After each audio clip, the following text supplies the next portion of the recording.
आज मैं जो स्टोरी लिख रहा हूँ वो मेरी कज़िन मामी की है। मेरी दूर के मामा जी अपने कुछ काम के लिए शहर आए हुए थे, जो हमारे साथ ही रहते थे। साथ में मामा जी भी आए थे और मामी जी भी। मेरी मामी का नाम रानी है, एज 35 है, लेकिन दिखती 27 की है। उनके 2 बच्चे हैं।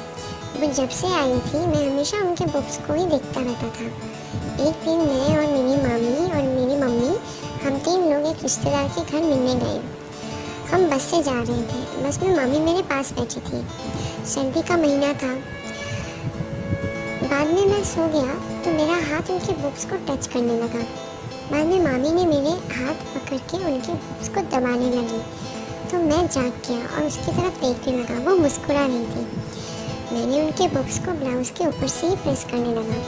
मामी ने कंबल साड़ी के ऊपर डाल रखी थी, इसीलिए लोगों को पता नहीं चला।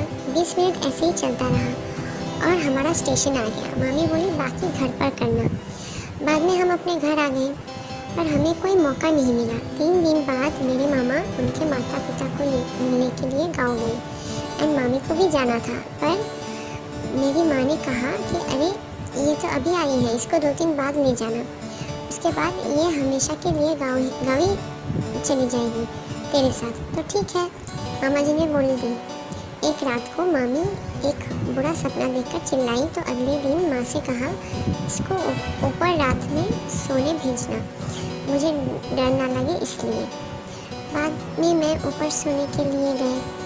10 बजे हम लोग टीवी देख रहे थे, कुछ भी नहीं बोल रहे थे। फिल्म पूरी होने को था, 11:30 भी बज गया था। मामी ने ज़मीन के नीचे बिस्तर लगाया और बोले कि अब सो जाओ। मैं सो गया और मामी मेरी साइड में लेट गई। मामी बोली उस दिन बस में मज़ा आ रहा था। मैंने बोला हाँ। फिर मामी बोली आज नहीं करोगे मज़ा? तो मैं उनके बुक्स के ऊपर हाथ रखकर बोली आज तो पूरा मज़ा लूँगा मैं। मामी बोली तो किसने रोका है? फिर मैं उनके ऊपर टूट पड़ा। उनके ब्लाउज़ एक बटन तोड़ से उनके बार फट डाले। तो मामी बोली कपड़े तो मत फाड़ो, मैं तुम्हारी ही हूँ, आराम से काम करो, आज पूरा रात है, आज मुझे जी भर के चोट डाल मेरे राजा। फिर मामी ने अपने साड़ी उतार दिया। फिर बार खुल के जब उसे उतारा तो उनके तने हुए मीडियम साइज के चुचियों को देखकर मेरा लंड और भी खड़ा हो गया। मैंने मामी को लेटने के लिए कहा। मामी बेड पर लेट गई। मैंने मामी के सारे कपड़े उतार दिए। अब मैंने अपने कपड़े भी खोल दिए। मामी की छूत को देखने के बाद मुझे ऐसा लगा कि उसे किसी लड़के के इंतज़ार बहुत दिन से है। मामी के चेहरे पर देखा। मामी ने मुझे पूछा कि तेरा लोड़ा को तेरे मामा से भी बड़ा है, बहुत मज़ा आएगा आज, चोट डाल अपनी मामी को। आज तो मैंने कहा कि आप चिंता मत कीजिए, मैं तुम्हें आज पूरी रात चूदूँगा मेरी रानी।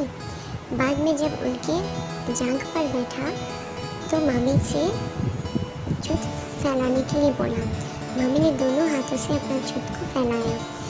मैंने अपना नल को उनके छूत के मुंह में रख के एक हल्का सा झटका मारा। मामी के मुंह से आह की आवाज़ निकल गई। मुझे लगा कि मेरा लंच चला गया। मामी के छूत में मेरा लंच जब भी गया, मेरा मन उसे पूरा का पूरा जल्दी से जल्दी छूत में डालने की थी। मैंने हर 5 छोटे झटके के साथ एक जोर का झटका मारने लगा। हर एक झटके के साथ मामी के मुंह से भी सिसकारियाँ निकलने लगी। अभी चुदाई करते 5 मिनट हुआ था कि मामी बोले ज़रा ज़ोर ज़ोर से करना। मुझे बहुत मज़ा आ रहा था। अब तक मेरे लंड को लगभग पूरा हिस्सा उसके अंदर जा चुका था। मामी ने मुझसे पूछा कि क्या पूरा डाल चुके हो? मैंने बोला कि नहीं। तो मामी ने बोला कि बहुत पेन हो रहा है, जल्दी से गिरा दीजिए। इतना सुन के मैंने एक जोर और झटका मारा। अब पूरा लंड उनके चुप में चला गया। मामी पूरी तरह से चिल्ला उठी। मैं ज़ोर ज़ोर से झटके मारने लगा और लगभग 15 तक चुदाई करता रहा। उनके चूचियों को मसल के लाल कर दिया था। मामी के मुंह से आवाज़ रुक ही नहीं रही थी। मैं उनके होठों को चूसना शुरू कर दिया। कुछ देर में मम्मी भी मेरे साथ देने लगी और फिर हम दोनों का पानी निकल गया। क्या आराम मिला।